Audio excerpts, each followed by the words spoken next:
So if you've been living under a rock these last few weeks, you might not have heard about the rumored 3D Mario ports coming to the Nintendo Switch. This year marks the 35th anniversary of the Super Mario Bros. Franchise on September 13th. My birthday. Mark your calendars. I expect a Visa gift card from each one of you. Like you're my aunt. According to some leaked reports, we're getting a deluxe version of Super Mario 3D World, and some ports of Super Mario Galaxy, Super Mario Sunshine, and Super Mario 64 in some form. The leak also included a brand new Paper Mario title, which we now know to be true, so this leak has some weight to it. Nintendo doesn't really do remakes too often. Most of their games age really well and play just fine as is. I'd be fine with a straight up HD remaster of pretty much all of these games. Except for Mario 64. Now, I love this game. I think it has potential to be one of the best games of all time.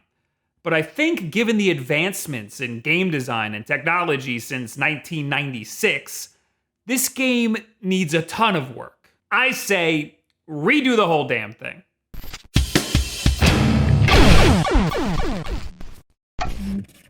I said Nintendo doesn't typically remake their games all too much.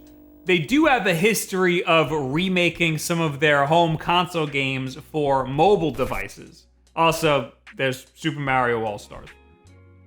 That's really the only one that I could think of that was a remake from a home console system to another home console system. Maybe I should explain the difference between remake and remaster. A remake is straight ground up, everything needs to be fixed. It's made using a completely different engine, or there's been so much work done to it that it's a completely unrecognizable engine. And a remaster is just kind of like a polish over the game to make it look a lot nicer. Little tweaks to modernize it, but it still feels the same.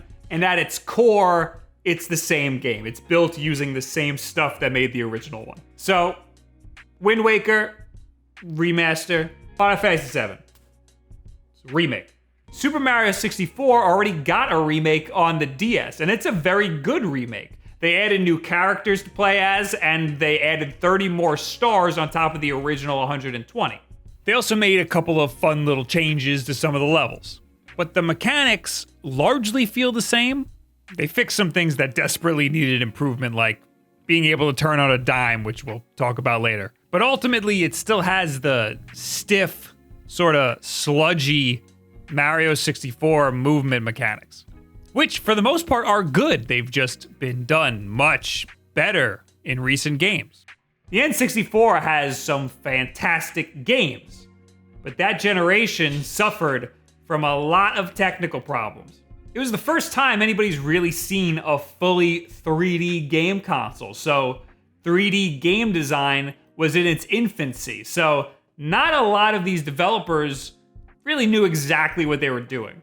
Compared to every other game at the time, Super Mario 64 did remarkably well. It's amazing what Nintendo got right in 1996 that so many other developers got wrong in terms of 3D game design. So much of what was implemented in Super Mario 64 was so ahead of its time, its influence can be seen in games to this day. But with 34 years of hindsight, there's a lot here that dates the game.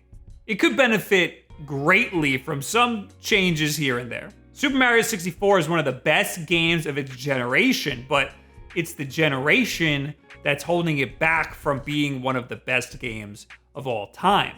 Yeah, sure, it's probably top 100 material, but we're talking top 10 material. Now, Super Mario Odyssey was an amazing game, but imagine Mario 64 with the movement mechanics of Mario Odyssey. Yeah, you're either changing your pants right now or you're typing in the comments about how much Cappy sucks. The first general problem is that the movement is not great. It's pretty good for the time, but in the later games, Mario moves with such precision that it makes it frustrating to do any subtle movements. It's fun to just move around in Mario 64. Movement being fun is something that makes 3D Mario games great. Nintendo really nails it here. But when you've got to turn on a dime and Mario does like one of these bullshit wide-ass turnarounds like he's driving an 18-wheeler all of a sudden, you can't just turn back. It makes me want to rip the controller in half. Wall jumping is so simple and fluid in later games, and in Mario 64, it barely works.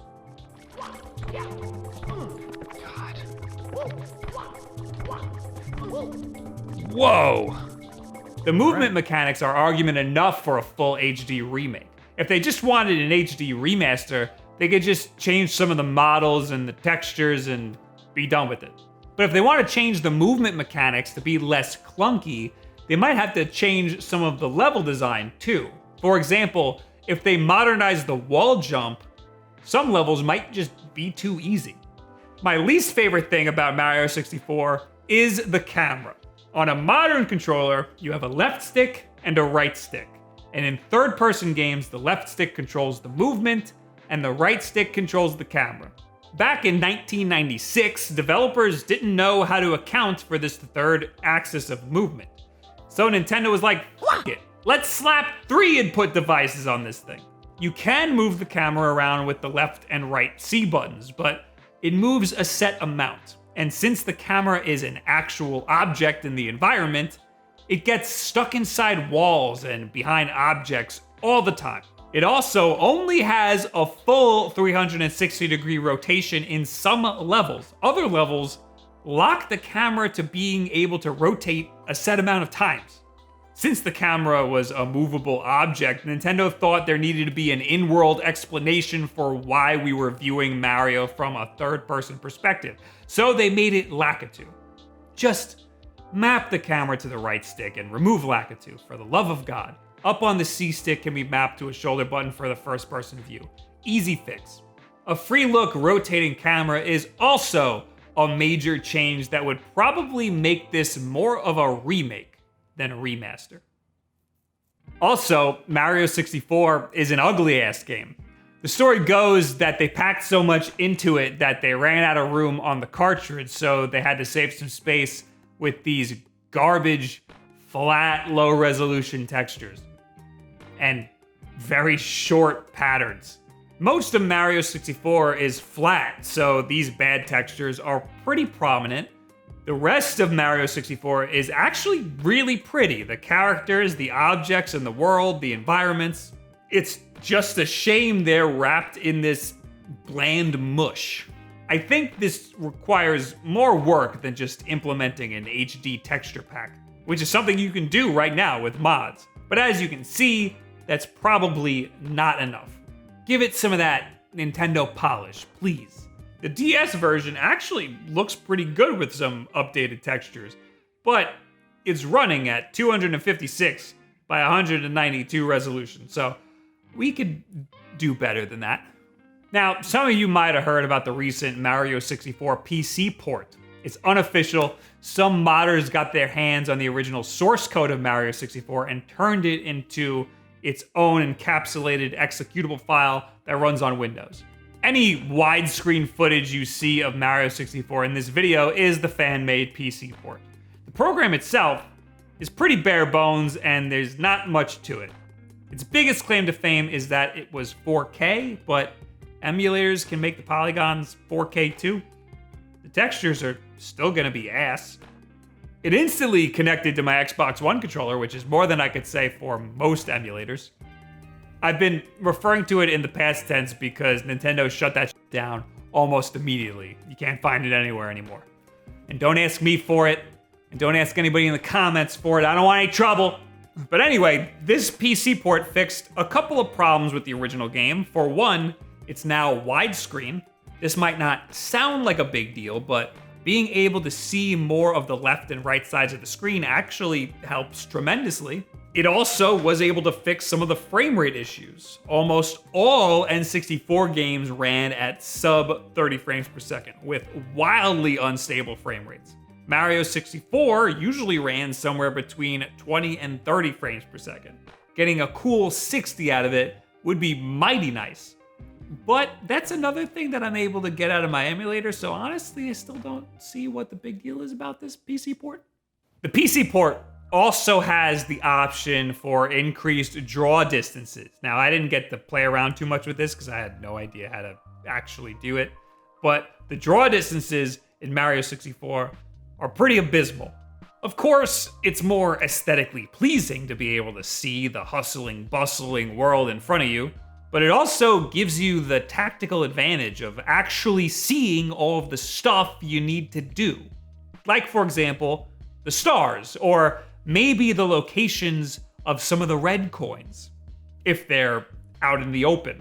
Some red coins are hidden inside of blocks. If you're too far away, the red coins look like they're outside of the blocks.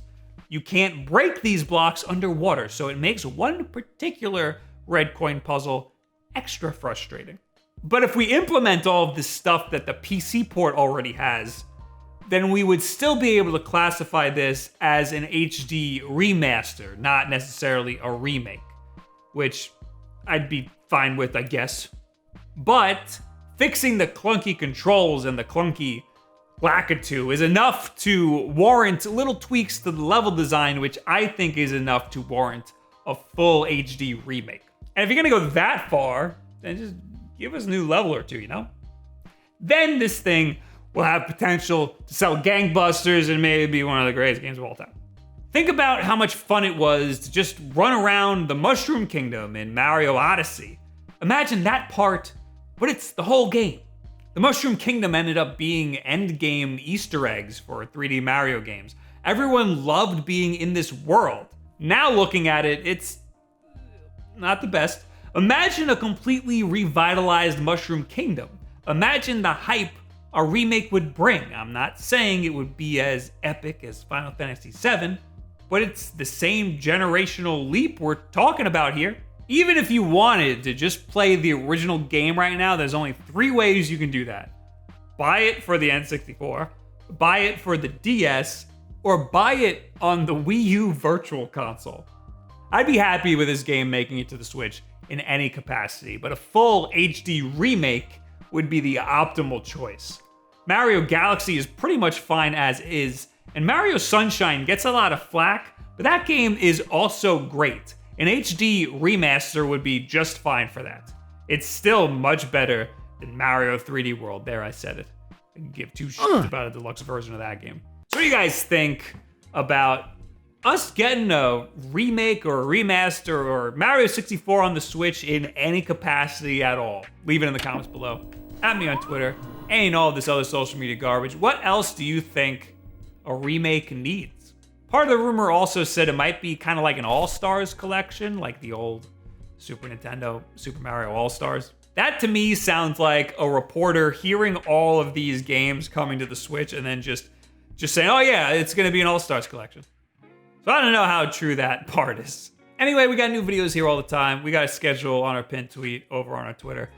And we got Wulff Den Live every single Wednesday, 8 p.m. Eastern time. That's our live podcast where we talk directly to you guys. And we got streams over on twitch.tv/WulffDen. A lot of the clips I showed was me streaming on Twitch. And then those go over to our VODs channel. So go to twitch.tv/WulffDen, drop a follow, turn on those notifications so I know when I go live. I am probably live right now while you're watching this. I'm sorry the sun set on us. These videos take a while to write and set up and make. I don't have to explain myself. But anyway, the most important thing that you can do is just subscribe to the channel. That's super easy. And share this video with a friend who would also be excited for a full-on remake of Mario 64. Maybe has some ideas that they can leave in the comments. Thank you guys very much. You have yourself a very good week. I'm gonna let my dog